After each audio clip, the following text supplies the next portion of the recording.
بنگلور شہر میں کوئی عالم پاشا نامی شخص رہتے ہیں جن سے ہماری کبھی بات نہیں ہوئی اور ملاقات بھی نہیں ہوئی، لیکن وہ گزشتہ 6-7 مہینے سے شاہین انسٹیٹیوشن کو بدنام کرنے کے لیے مسلسل ویڈیوز بنا رہے ہیں اور شیئر کر رہے ہیں اور غیر ذمہ دارانہ گفتگو کر رہے ہیں۔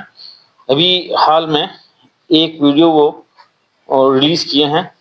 افسوسناک بات ہے کہ وہ غلط الفاظ استعمال کر رہے ہیں اور شاہین کو اور مجھے بدنام کرنے کی کوشش کر رہے ہیں۔ تو میں چاہوں گا کہ آپ حضرات اس ویڈیو کو عبد القدیر بیدر سے 5 کروڑ روپے مدرسے اسٹوڈنٹس کے نام سے غیر غلط پیسہ مقاصد کیا مائنارٹی ڈپارٹمنٹ سے، جس کا کوئی ڈیسگنیشن نہیں ہے، پاورز نہیں ہے۔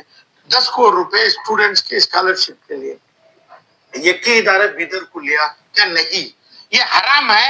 کیا نہیں اس کو ضمیر احمد صاحب حلال کیا ہے؟ کیا ضمیر احمد کا پیسہ ہے؟ کیا نہیں یہ ڈائریکٹر آف مائنارٹی جو جیلانی موکاشی کا پیسہ ہے؟ کیا موکاشی کو پاور ہے کیا دینے، اور موکاشی کو پاور ہے کیا ڈائریکٹر بنانے؟ یہ دونوں چیز اپنے عبد القدیر کو جو دیا گیا اس کو بولنا چاہیے۔ ادھر کے منسٹر جو ہے رحیم خان اور اپنے ضمیر احمد خان، یہ جو اس کا جواب ضروری دینا ہے۔ 15 کروڑ روپے چرایا ہے عبد القدیر گلک کے، چرایا ہے عبد القدیر گلک۔ میرے نام کے ساتھ یہ گلک کا اضافہ پتہ نہیں انہوں کس لیے کریں۔ کسی کو بھی اس طرح سے مخاطب کرنا کوئی مناسب حرکت نہیں ہے، اور کسی کو چور بولنا یہ کوئی مناسب چیز نہیں ہے۔ ان کو حق ہے تحقیق کرنا، عوام کو حق ہے تحقیق کرنا، اور سچائی کیا ہے اس پر ہی گفتگو ہو۔ یہ سوال ہی پیدا نہیں ہوتا کہ 15 کروڑ روپئے ایک ہی انسٹیٹیوشن کو کسی ڈپارٹمنٹ سے اور گورنمنٹ آف کرناٹکا سے کبھی ملے ہیں۔ اور یہ جو اسکالرشپ ہوتی ہے کامن سینس کی بات ہے، عوام جانتی ہے، بچہ بچہ جانتا ہے۔ پتہ نہیں یہ ہمارے بزرگ محترم شاہ عالم صاحب کا مزاج کیا ہے، سوچ کیا ہے، کس جذبات میں بولتے ہیں، کس کے بہکاوے میں آتا ہے، ان کا اصل مقصد کیا ہے وہ ہم کو سمجھ میں نہیں آ رہا۔ کرناٹکا کا بچہ بچہ جانتا ہے، اسکالرشپ دی جاتی ہے گورنمنٹ آف کرناٹکا کی طرف سے، وہ بچے کے اکاؤنٹ میں آتی ہے اور یہ پورٹل پہ اپلائی کیا جاتا ہے، اور کوئی انسٹیٹیوشن اپنے طرف سے لسٹ بنا کے نہیں دیتا، اور انسٹیٹیوشن والے اور بچے پیرنٹ بھی جانتے ہیں جب اسکالرشپ آتی ہے تو اسٹوڈنٹ انسٹیٹیوشن کو اطلاع نہیں کرتے۔ یہ ہمارا تجربہ ہے، بڑی محنتوں سے ہم فارم بھرواتے ہیں، لیکن کوئی آج تک 2 اسٹوڈنٹ گزشتہ 15 سال میں یہ اسکالرشپ ان کو ملنے کے بعد مجھے اطلاع کر۔ یہ بھی بات سراسر غلط ہے۔ اور مجھے جو ماشاءاللہ 40,000 بچوں کی ہم خدمت کر رہے ہیں، سالانہ 500 کے قریب اسٹوڈنٹس کو گورنمنٹ میڈیکل سیٹ دلا رہے ہیں، تو اس کے مینیجر کو، چیئرمین کو، فاؤنڈر کو چور کا لفظ استعمال کر کے لوگوں میں غلط فہمی پیدا کرنے کی کوشش کر رہے ہیں، اور دیگر ویڈیوز میں یہ بتا رہے ہیں کہ شاہین میں بچوں کو زہر کھلایا جاتا ہے، یہ لفظ استعمال کر رہے ہیں۔ شاہین میں کھانا نہیں دیا جاتا ہے، جبکہ 6,000 اسٹوڈنٹ پورے انڈیا بھر سے شاہین میں ہیں۔ اور ابھی میں ذکر کر رہا تھا یہاں پر کہ ایک گھر کے 4-4 5-5 بچے الگ الگ وقت میں آئے اور 8-8 سال تک آتے رہے، اور 4-4 ڈاکٹر بنے ہیں، 5-5 ایک گھر کے بنے ہیں۔ MLAs کی بیٹیاں 8-8 سال تک شاہین میں رہے، اور یہ شخص بتاتا ہے کہ شاہین میں زہر دیا جاتا ہے۔ اگر ایسا تھوڑا بھی نقص ہوتا تو کوئی بھی شخص اپنے بچوں کو 1 سال کے بعد نہیں رکھتا، 2 سال کے بعد نہیں رکھتا، تیسری مرتبہ نہیں لاتا، 3 سال 4 سال 5-8 سال کے بھی ایسے کئی کیسز ہیں۔ ماشاءاللہ بچے ہیں اور بینیفٹ لے رہے ہیں، جہاں پہ غریب امیر ہندو مسلم سب ایک ساتھ پڑھتے ہیں۔ یہ شخص یہ بھی بتاتا ہے کہ حفاظ سے پوجا کرائی جا رہی ہے، یعنی معاشرے میں ملت میں پھوٹ ڈالنا، فساد پیدا کرنا اور اداروں کو بدنام کرنا ہے، یہ بھی ان کے الفاظ ہیں۔ اور گزشتہ 6-7 مہینے سے مسلسل ویڈیوز ان کے جاری ہو رہے ہیں اور بتاتے ہیں کہ عبدالقدیر چور اور وہ وقف پراپرٹی پہ قبضہ کیا ہے، جبکہ الحمدللہ میں کبھی وقف پراپرٹی کی خواہش بھی نہیں رکھا، دیکھا بھی نہیں، اپلائی بھی نہیں کرا، کئی لوگ مشورہ دیے تو میں اس سے دور ہی رہا الحمدللہ، اور نہ ہی میں کوئی وقف پراپرٹی کو لیز پہ لیا ہوں، بلکہ میرا تو ماننا ہے کہ وقف پراپرٹی کا ایسا استعمال ہو جیسا کہ کوئی بالکل ریسنٹ ریٹ جو ہوتا ہے مارکیٹ کا، وہ وقف پراپرٹی کو جو بھی کرائے پہ لے رہے ہیں وہ دینا چاہیے. میرا پرسنل ذاتی رائے ہے. یہ شخص اس حوالے سے بھی شاہین کو بدنام کرنا چاہتا ہے. بیدر کے لوگ جانتے ہیں، یہ گلک کا شاید ان کو کنفیوژن ہوا ہے. گلک یقیناً ہم گلک تقسیم کیے ہیں بیدر میں 6000 گلک، ہم اس کو ستھا باکس بولتے ہیں، غلہ بولتے ہیں، انہی کی زبانی مجھے گلک لفظ سننے میں آیا. 6000 رکھنے کا ارادہ ہے. 3000 ستھا باکس ہم گھر گھر میں رکھے ہیں اور ایک تحریک چلا رہے ہیں، آؤ ستھے کو ڈھال بنائیں. یہ تحریک لاک ڈاؤن کے بعد ذہن میں آئی. ہم گھر کو محفوظ کرنا چاہتے ہیں، محلے کو محفوظ کرنا چاہتے ہیں، پورے شہر کو مصیبتوں سے، بلیات سے، حادثات سے محفوظ کرنا چاہتے ہیں. اور ہمیں اس بات کا یقین ہے کہ کوئی دنیا کی سیکیورٹی ایجنسی اتنی سیکیورٹی نہیں دے سکتی. اللہ کا وعدہ ہے، صدقہ بہترین ڈھال ہے مصیبتوں سے، بلیات سے، حادثات سے بچنے کے لیے.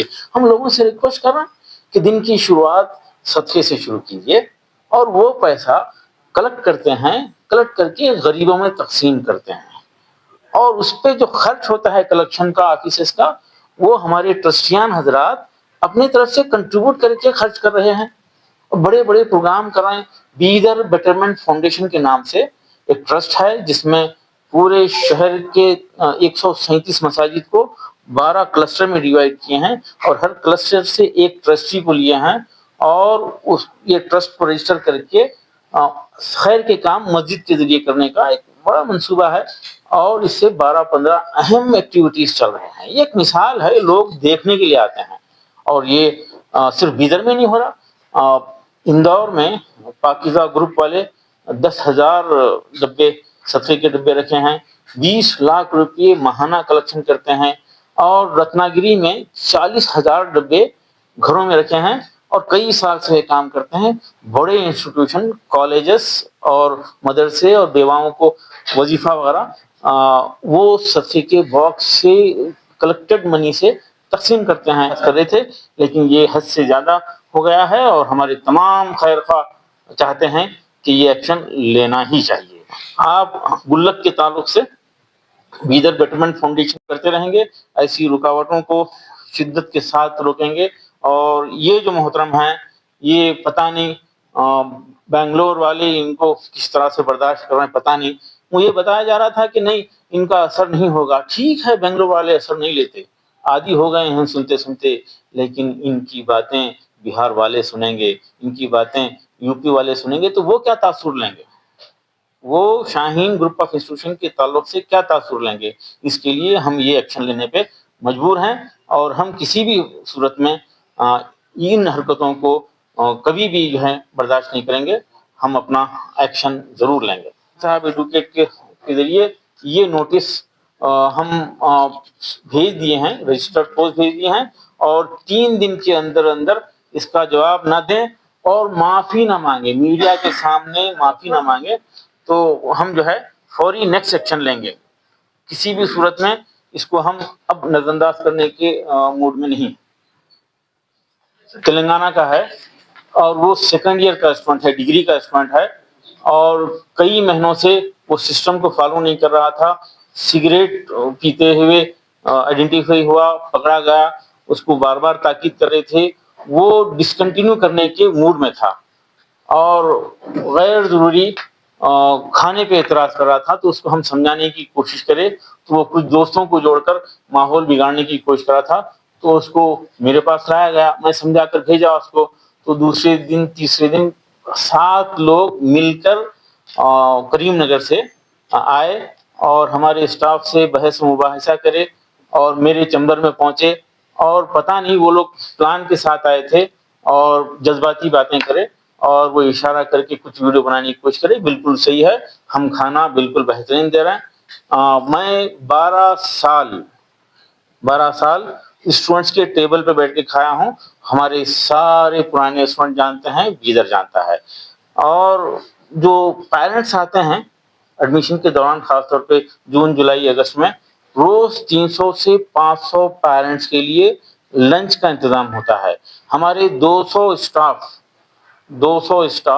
ریپیوٹیڈ اسٹاف جو بیچلرس ہیں, سب جو ہے ہمارے میس کا کھانا کھاتے ہیں. اور جس دن کھانے کے تعلق سے یہ بچہ اعتراض کر رہا تھا, اس دن بیدر کی معروف شخصیتیں, ہماری ایک نئی آرگنائزیشن ہے بیدر ناگرک سنمارگا سمیتی, ان کے ڈائریکٹرز کے ساتھ وہی جو ہے کھانا ہم کھائے اور وہی خورما جو ہے ہم کھائے جس پہ اس بچے کو اعتراض تھا. تو کروڑ روپے جو اسکالرشپ یہ ہیں, جیسا کہ میں پہلے بتا دیا کہ گورنمنٹ کے 10 روپے بھی لینا ہے تو اس کے لیے فائل بنتی ہے, سسٹم بنتا ہے. اسکالرشپ کا طریقہ بھی میں بتا دیا.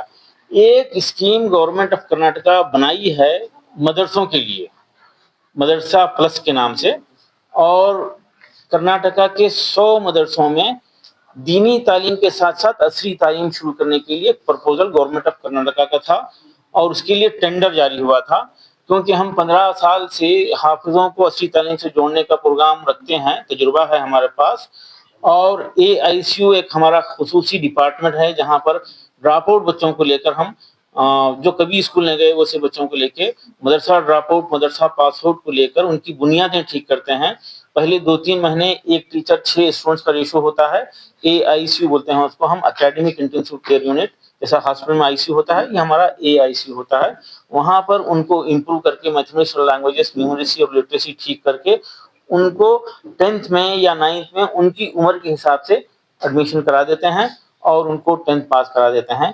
تو یہ ہمارا تجربہ تھا. تجربے کی بنیاد پر ہم کو یہ اسکیم اچھی لگی. ہم شکر گزار ہیں گورنمنٹ آف کرناٹکا کے کہ ایک منفرد, ایک بالکل ڈفرینٹ, ایک یونک, بہت خاص اسکیم وہ بنائے ہیں جس کو ہم ٹینڈر ڈال کر باضابطہ آفیشیلی ٹینڈر سے وہ جو ہے وہ ہم لیے ہیں, کانٹریکٹ لیے ہیں. 100 مدرسوں میں چل رہا ہے. 5000 بچوں کا ٹارگٹ ہے. 3400 کے اوپر بچے یا ناوس کی فیس بھر چکے ہیں. وہ سلسلہ جاری ہے. میں آج اس موقع پر پورے کرناٹکا کے لوگوں سے خواہش کروں گا کہ اس کی تحقیق کریں اور ہماری ویب سائٹ madrasaplus.org پہ جائیں اور کرناٹکا میں اس کے سینٹرز کہاں کہاں ہیں معلوم کریں. اور کوئی بچے آپ کی نظر میں ہیں, میری ریکویسٹ ہے, آپ کی نظر میں کوئی ایسے بچے ہیں جو ڈراپ آؤٹ ہیں اور اسکول چھوڑ دیے ہیں, 12-13 سال کے اوپر کے ہیں, تو آپ کے قریب ترین مدرسے میں لے جا کر اس بچے کا ایڈمیشن کرائیے. وہاں پر اس بچے کو حافظ عالم نہیں بنایا جائے گا, وہاں پر اس بچے کو ضروری دینی تعلیم دی جائے گی, ایک ماحول دیا جائے گا, اس کی تربیت کی جائے گی, اور 1.5 سال کے اندر اس کی بنیادوں سے ٹھیک کر کے, چاہے وہ کتنا بھی کمزور ہو, اس کی بنیادوں سے ٹھیک کر کے اس کو NIOS کے ذریعے 10th ایگزامینیشن پاس کرائیں گے. اور ایسے بچے جو اسٹرگل کر کے آگے آتے ہیں, غریب بچے, ڈراپ آؤٹ بچے, مایوس اور مجبور بچے جو تکالیف سے گزرے ہیں, وہ جب ان کو موقع ملتا ہے تو وہ آگے بڑھتے ہیں.